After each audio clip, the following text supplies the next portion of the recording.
السلام علیکم ناظرین، پروگرام پیغام حق کے ساتھ آپ کا میزبان انجینئر حافظ محمد ارسلان سعید آپ کے سامنے حاضر خدمت ہے۔ ناظرین اکرام، آج کا جو موضوع ہے جہاد اور اس کی اہمیت، اسی کے حوالے سے آج بھی ہم اس پروگرام میں گفتگو کریں گے۔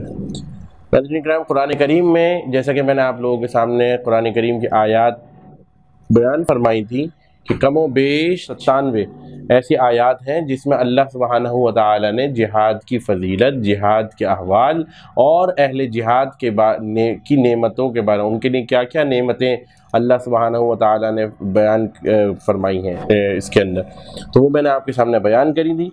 تو آج جو ہم بات کر رہے تھے موجودہ صورتحال میں ہم امت مسلمہ کا کیا رول ہونا چاہیے، کس کی جواب دہی ہوگی، کون جواب دہ ہوگا، اور اس پوری کنڈیشنز میں امت مسلمہ کو کیا رول پلے کرنا چاہیے، اس حوالے سے اللہ سبحانہ و تعالی نے قرآن کریم میں کیا کیا بیان فرمایا ہے اہل جہاد اور جہاد کے بارے میں۔ سورہ نساء آیت نمبر 84، فقاتل فی سبیل اللہ لا تکلف الا نفسک وحرض المؤمنین عسى اللہ ان یکف بأس الذین کفروا واللہ اشد بأسا واشد تنکیلا۔ سورہ نساء آیت نمبر 84، اے محمد صلی اللہ علیہ وآلہ وسلم، تم خدا کی راہ میں لڑو، تم اپنے سوا کسی کی ذمہ دار نہیں، اور مومنوں کو بھی ترغیب دو، قریب ہے کہ خدا کافروں کی لڑائی کو بند کر دے، اور خدا لڑائی کے اعتبار سے بہت سخت ہے اور سزا کے لحاظ سے بھی بہت سخت ہے۔ اسی طرح آیت نمبر سورہ مائدہ آیت نمبر 24، قالوا یا موسیٰ انا لن ندخلها ابدا ما داموا فیها فاذهب انت وربک فقاتلا انا ہاہنا قاعدون۔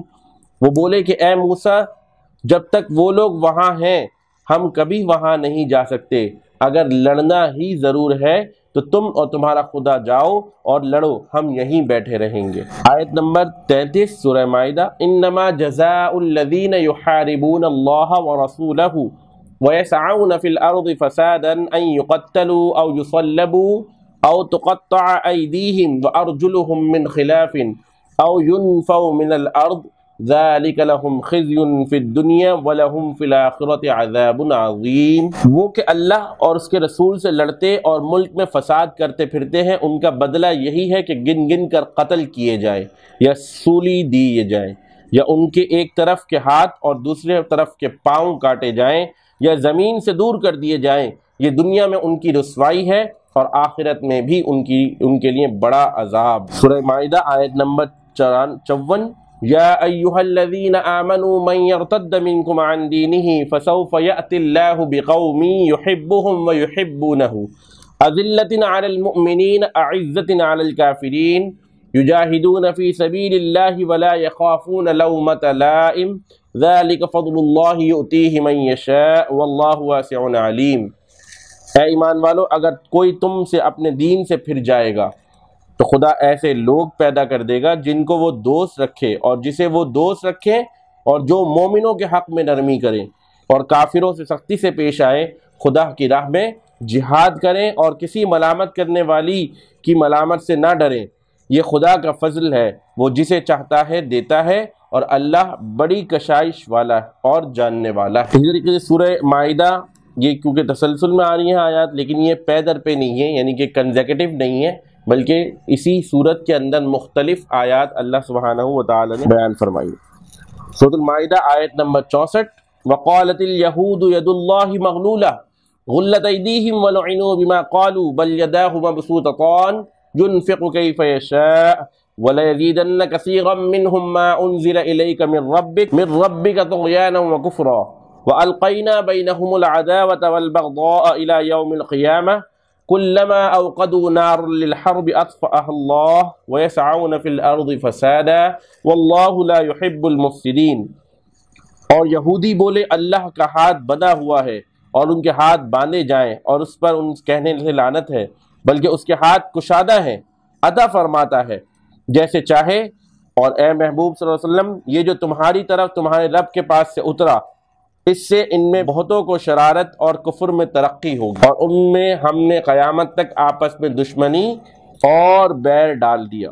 جب کبھی لڑائی کی آگ بھڑکاتے ہیں اللہ اسے بجھا دیتا ہے، اور زمین میں فساد کے لیے دوڑتے پھرتے ہیں اور اللہ فسادیوں کو نہیں چاہتا۔ ناظرین، یہ سورہ مائدہ میں جو آیات مبارکہ نازل ہوئیں، تو اگر ہم یہ دیکھیں تو اس میں اللہ سبحانہ و تعالی نے یہی بتایا ہے کہ کون سے وہ لوگ ہیں جو اللہ کی راہ میں جہاد کرنے کے لیے نکلتے ہیں، اور اگر کوئی دین میں سے کوئی اس جہاد سے پلٹ جائے گا تو اللہ سبحانہ و تعالی نئے لوگ پیدا کر دیں گے جو اس کام کو سر انجام دیں گے۔ یہ کوئی معمولی کام نہیں ہے۔ شہید کی جو موت ہے وہ قوم کی حیات۔ جو اللہ کی راہ میں شہید ہو جاتا ہے اللہ سبحانہ و تعالی اسے شہادت کے بلند مقام پر فائز فرما دیتے ہیں۔ مفہوم اس کا مفہوم میں آپ کو بتا رہا ہوں آیت کا، کہ تم تو ان کو مردہ سمجھتے ہو، ان کو مردہ نہیں سمجھو، وہ زندہ ہے، وہ اپنے رب کی طرف سے رزق پاتے ہیں۔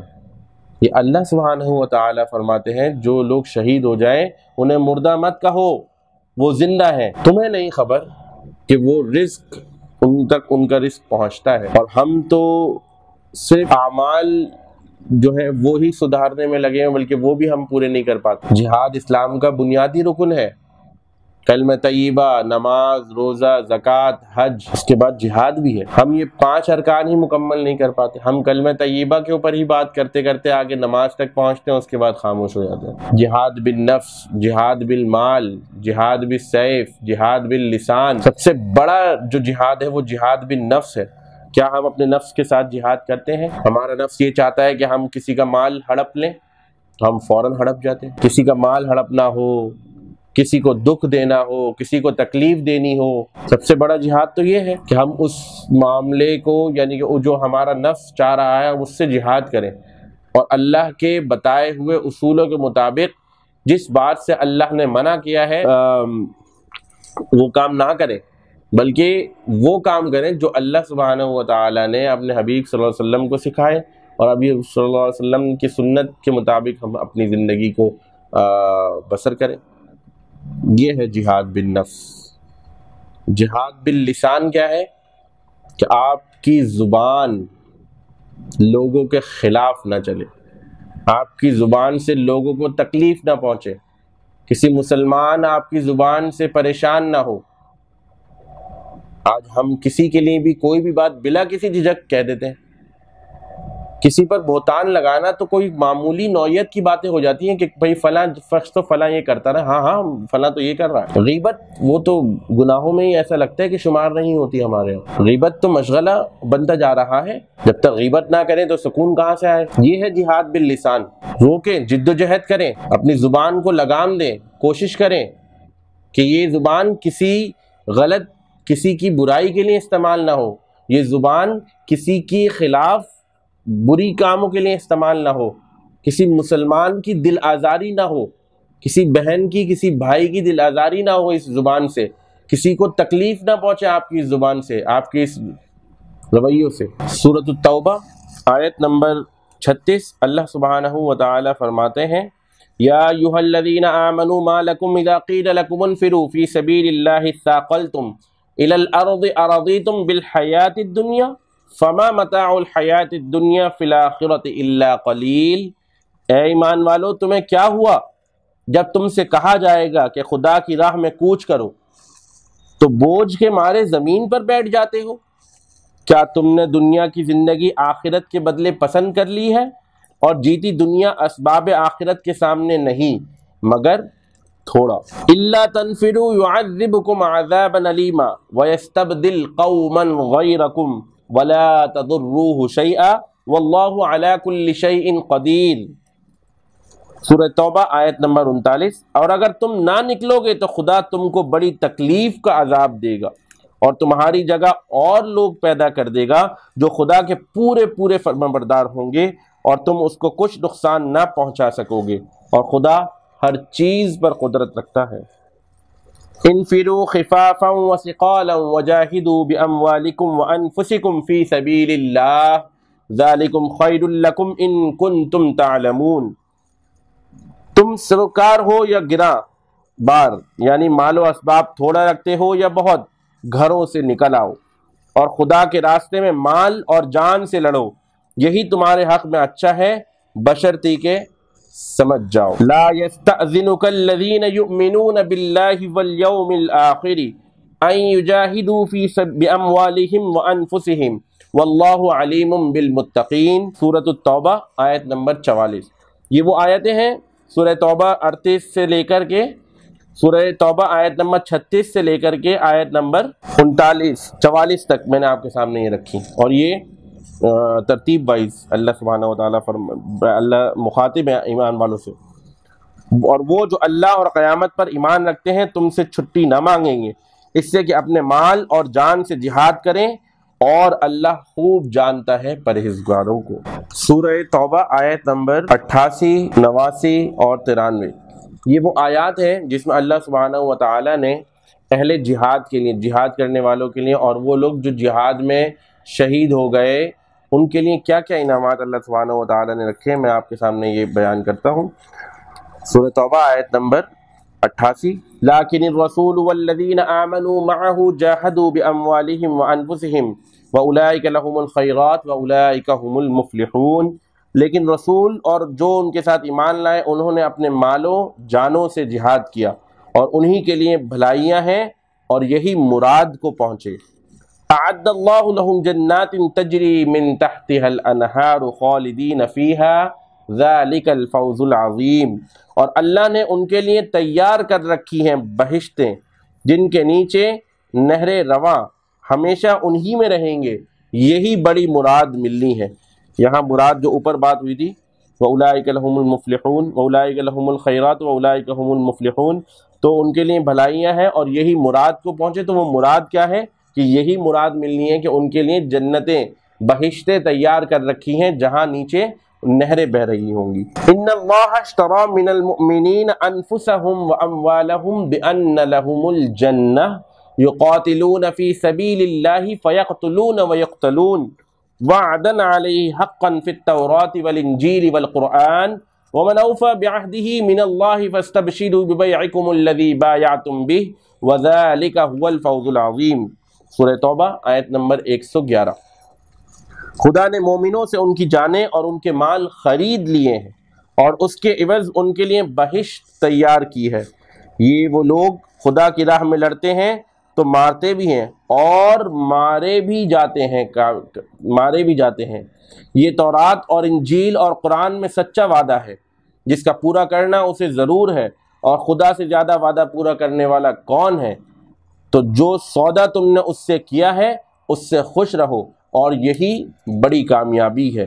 ناظرین اکرام، ان آیات کی روشنی میں، ان آیات کے مطالعے سے ہمیں یہ پتہ چلتا ہے کہ اللہ سبحانہ وتعالی نے قرآن کریم میں جہاد کے متعلق یہ جو آیات نازل کری ہیں اس میں یہ بیان کیا ہے کہ کس طرح سے آپ نے سیلف ڈیفینس کے اوپر کام کرنا ہے، یعنی کہ جنگ کرنے کا مقصد یا قتال اہل ایمان کو جو ہے وہ مقصد یہ نہیں ہے کہ جنگ کے لیے تیاری ہمیشہ رکھنی ہے، لیکن جنگ میں پہل نہیں کرنی، یعنی کہ طاقت یا غرور کی بنیاد پر ہم نے جنگ نہیں کرنی، بلکہ سیلف ڈیفینس، یعنی کہ حصول بقا، جو ہماری بقا ہے، جو ہم اپنے آپ مطلب کوئی اگر ہم پر حملہ کر دے تو ہمیں بھرپور جواب دینا ہے، لیکن یہ نہیں کہ ہم اپنی طاقت کو شو کریں، ہم غرور کے اندر، اور کیونکہ سب تعریفیں اللہ ہی کے لیے ہیں اور غرور صرف اللہ ہی کی ذات کے لیے ہے۔ ناظرین اکرام، ہمیں چاہیے کہ ہم موجودہ صورتحال پر اپنا ایک نظریہ بنائیں اور باخبر رہیں، اور لیکن ہم ان باتوں پر بھی کان نہ دھریں جو ہمیں میڈیا کے توسط سے پتہ چلتی ہے۔ ہمیں اپنا بھی ذہن کھلا رکھنا چاہیے اور سوچنے کا عمل ہمارا جاری رہنا چاہیے۔ ہم یہ سوچتے رہیں کہ کیا ہو رہا ہے اور کس طرح سے کس نوعیت پہ کیا بات ہو رہی ہے، ایسا تو نہیں کہ کہیں ہم گمراہ ہو جائیں کسی کے بہکاوے میں آ کر کے۔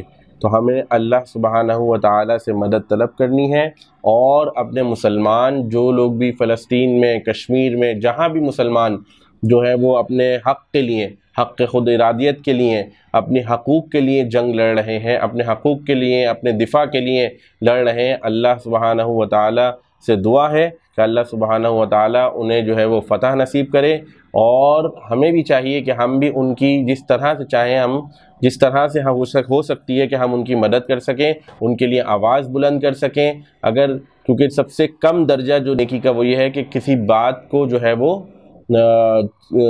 صحیح کو صحیح اور غلط، یعنی کہ کسی بات کے لیے اگر کوئی بات بری ہے تو اس میں دل میں اس کو برا سمجھنا۔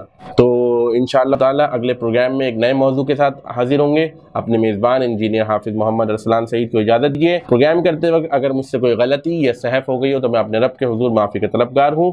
السلام علیکم ورحمۃ اللہ وبرکاتہ۔